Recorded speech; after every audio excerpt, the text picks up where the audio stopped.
Good evening বন্ধুরা, কেমন আছো তোমরা সবাই? আশা করছি সবাই ভালো আছো।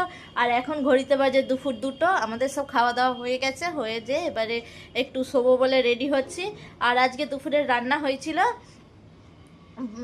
টকের ডাল হয়েছিল। টকের ডাল বলতে আমের মুগ মুগ ডাল হয়েছিল। আর পুঁই শাকের চচ্চড়ি হয়েছিল কুমড়োর দিয়ে, পুঁই শাকের চচ্চড়ি।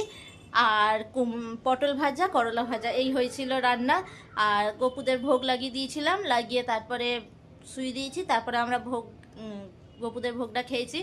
এই হচ্ছে ব্যাপার। আর চলো।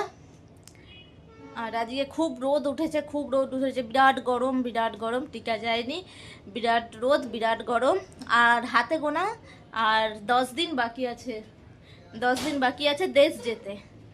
আর আমার বড় ছেলের নিটের পরীক্ষা বাকি আছে 8 দিন। আজকে রবিবার, পরের রবিবার 4 তারিখে নিট পরীক্ষা আছে, সেই জন্যেও সে ঘরে পড়াশোনা করছে। আর চলো